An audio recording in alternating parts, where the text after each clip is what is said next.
तहकीकात करने आते हैं यहाँ पे। तो ये देखिए आप, ये trauma centre district hospital Uttarkashi, इसके ऊपर की ये हालत है।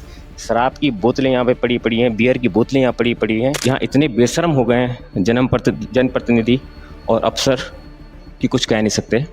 हड्डी रोग विशेषज्ञ तो यहाँ पर है नहीं, लेकिन ये बेचारा बेजुबान भी यहाँ पर शायद किसी इलाज की उम्मीद से आया होगा। एक पैर से लंगड़ा रहा है जरूर, लेकिन देखो यहाँ इंसानों को इलाज तो ढंग से मिल नहीं पा रहा, लेकिन एक जानवर भी अगर यहाँ पर आ रहा है तो इलाज की उम्मीद से आ रहा है या कैसे आ रहा है। ये थी राजीव प्रताप की आखिरी रिपोर्ट। उत्तरकाशी के जिला अस्पताल की असलियत, जहां मरीज स्ट्रेचर के बजाय जमीन पर पड़े थे, जहां दवाइयों से ज्यादा लापरवाही थी और जहां सरकारी तंत्र की संवेदनहीनता साफ दिखाई देती थी।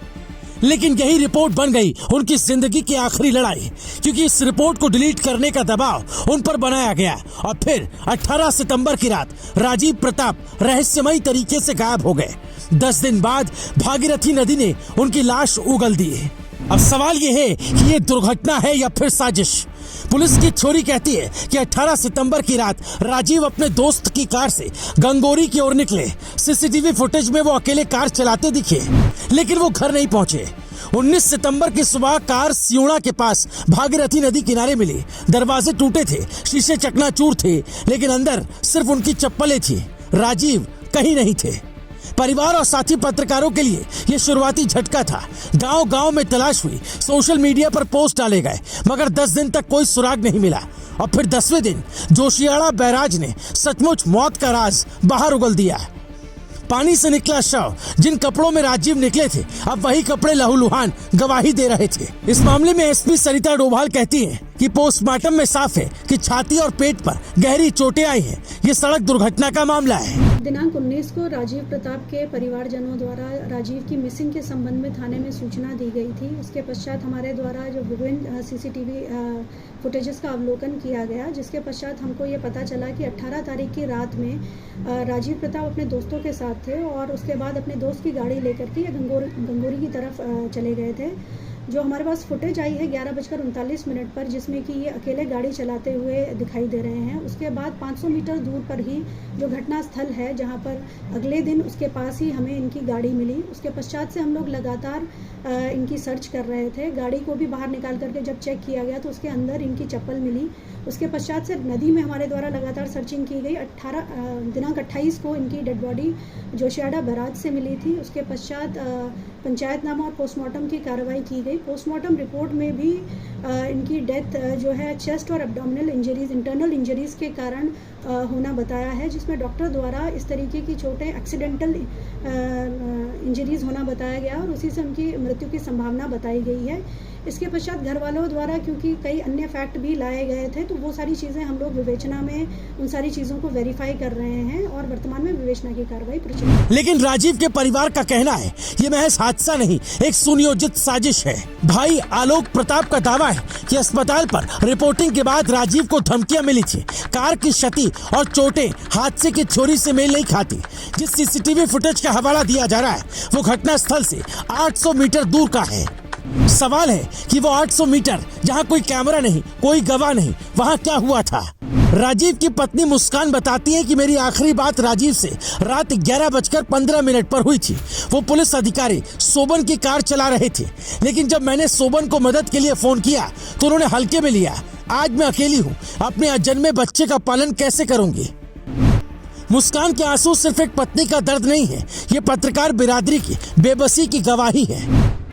व्यूअर्स को नमस्कार कहना चाहती हूँ और मेरा नाम मुस्कान है। मैं राजीव प्रताप की वाइफ हूँ।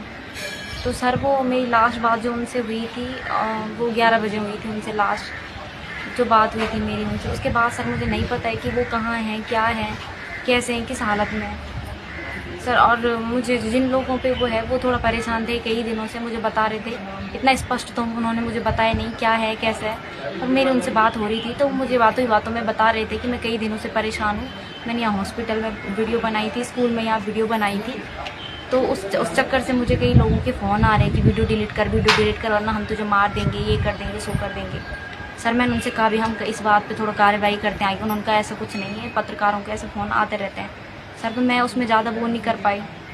रही बात वो जिनके साथ थे, वहाँ उनके साथ एक उनका दोस्त था, कुछ देर वो बैठे खाए पिए। सर मुझे उस बात को कोई पता नहीं है। मेरी अपने हस्बैंड से लास्ट 11 बजे बात हुई थी, उसके बाद वो पता नहीं कहाँ गए क्या गए। मैंने उनको 11 बजे के बाद ट्राई किया था। लास्ट मैसेज जो मेरा था 11:50 पे उनको मैंने मैसेज किया था, उनका मैसेज डिलीवर नहीं हुआ था सर। आज 3 दिन हो गए, मेरे पति का कुछ पता नहीं है सर। और मुझे पूरा भरोसा है कि मेरा पति कहीं कुछ ऐसा नहीं है कि वो कहीं गिरा मरा, कुछ नहीं है। मुझे पूरा भरोसा है सर ये किसी की साजिश है और कोई उन्हें गुमराह करने की कोशिश कर रहे हैं। हमें गुमराह करने की कोशिश कर रहे हैं ताकि इस तक ना पहुँच पाए। और मेरे हस्बैंड को इन्होंने लापता कर रखा सर। और मैं पुलिस प्रशासन से और सभी मतलब जिलाधिकारी महोदय से हाथ जोड़कर निवेदन करना चाहती हूँ। दिल्ली उत्तराखंड लाइव के सभी व्यूवर्स फॉलोवर्स से निवेदन करना चाहती हूँ कि अभी हमारा सपोर्ट करें प्लीज़। मतलब हम इस कंडीशन में हैं अभी कि कुछ कह नहीं सकते, ये नहीं कर सकते। आप सभी थोड़ा सपोर्ट करेंगे हमारा, तब जाके हम आगे कुछ कर पाएंगे। तो आप सभी को मेरा हाथ जोड़कर निवेदन है कि हमें अपनी सहानुभूति दिखाएं और हमारे साथ खड़े रहें और मेरे पति को ढूंढने में हमारी मदद करें। आपने कहा कि उनको धमकियां मिल रही थी, तो कभी उन्होंने किसी व्यक्ति का या किसी संस्था का नाम आपसे उजागर किया कि? संस्था का तो सर मुझे ऐसा कुछ नहीं बताया उन्होंने। मैं उनके साथ ही मैं एक्चुअली अपने ससुराल में थी आजकल, तो मुझे बता फ़ोन में ज़रूर रहे थे, थोड़ा हिंट मुझे ज़रूर दे रहे थे कि मुझे किसी न किसी का फ़ोन आ रहा है। मतलब मुझसे कह रहे थे मुझे किसी न किसी का फ़ोन आ रहा है, मुझसे ये लोग कह रहे हैं कि हम मार देंगे, ये कर देंगे, सो कर देंगे उनको। तो सर मतलब मैं इस बाद में कोई स्पष्टीकरण नहीं दे सकती कि मुझे क्या है क्या नहीं। उन्होंने उतना मुझे बताया था नहीं कुछ, पर ऐसे कि मुझे डाउट है कि मेरा पति ऐसा कहीं जा ही नहीं सकता। मैं ये दावे के साथ बोल सकती हूँ, सबके सामने बोल सकती हूँ। और मुझे पूरा पता है कि उनको लापता किया गया है और मैं इसी उम्मीद में हूँ कि मेरे पति मुझे मिलेंगे। मैं आप सभी से, मीडिया प्रभारी सभी से हाथ जोड़कर पत्रकार महोदय से निवेदन करती हूँ कि कृपया मेरे पति को ढूंढने में मेरी मदद करें। राजीव कोई स्टार एंकर नहीं थे, ना उनके पास बड़ी टीम थी, ना टीवी चैनल का कवरेज। वो बस अपने यूट्यूब चैनल पर जनता की आवाज बनते थे, पहाड़ की समस्याओं को रिकॉर्ड करते थे, भ्रष्टाचार को उजागर करते थे, यानी असली पत्रकारिता। लेकिन यही असली पत्रकारिता उनकी जान ले गई। याद रखिए, ग्राउंड पर मेहनत करने वाले पत्रकार ही सबसे ज्यादा खतरे में होते हैं। जो स्टूडियो की एसी में बैठकर डिबेट करते हैं, उनके लिए राजीव जैसे पत्रकारों की मौत कोई मायने नहीं रखती। छत्तीसगढ़ का मुकेश चंद्राकर केस याद है? 1 जनवरी 2025 पत्रकार मुकेश लापता हुए। 3 जनवरी उनका शव सेप्टिक टैंक से निकला।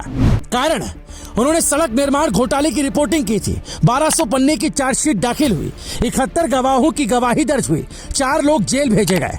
लेकिन संदेश साफ था, सिस्टम से टकराओगे तो लाश बन जाओगे। आज वही पैटर्न उत्तरकाशी में दिख रहा है। पहले धमकी, फिर गुमशुदगी और आखिर में नदी से निकली लाश। भारत में पत्रकारिता कोई सुरक्षित पेशा नहीं है। पिछले 10 साल में 50 से ज्यादा पत्रकार संदिग्ध हालात में मारे गए। कुछ पर गोलियां चली, कुछ पर हादसों की थ्योरी गढ़ी गई। पैटर्न एक जैसा है, जो जनता के लिए लिखता है वो खतरे में है, जो सत्ता के लिए लिखता है वो सुरक्षित है। अगर राजीव कोई मशहूर चेहरा होते तो इस मुद्दे पर लगातार हाइप बनी रहती, विपक्ष हंगामा करता, दिल्ली से लेकर देहरादून तक हलचल होती। लेकिन यहाँ चुप्पी है। क्यों? क्योंकि ये खबर टीआरपी वाली नहीं है, ना इसमें हिंदू मुस्लिम एंगल है, ना कोई बॉलीवुड कनेक्शन है। ये सिर्फ एक असली पत्रकार की मौत है, जो नेताओं और मीडिया दोनों के लिए शायद बेकार खबर है। दुख की बात यह है कि हमारी पत्रकार बिरादरी भी चुप है, क्योंकि हम बढ़ चुके हैं। किसी का झुकाव सत्ता की तरफ है तो किसी का विपक्ष की तरफ। लेकिन असलियत यह है कि जब अपने ही साथी की लाश मिलती है तो भी कोई आवाज नहीं उठती। क्या यही हमारी हैसियत है कि हम दूसरों के लिए न्याय मांगे लेकिन अपनी बिरादरी के लिए चुप रहे? तो अब सवाल सीधे सीधे है, क्या राजीव की मौत एक हादसा है या साजिश? अगर हादसा था तो कार में सिर्फ चप्पलें क्यों मिली? अगर हादसा था तो 800 मीटर का डार्क जोन क्यों है? क्यों राजीव को रिपोर्ट डिलीट करने का दबाव बनाया गया?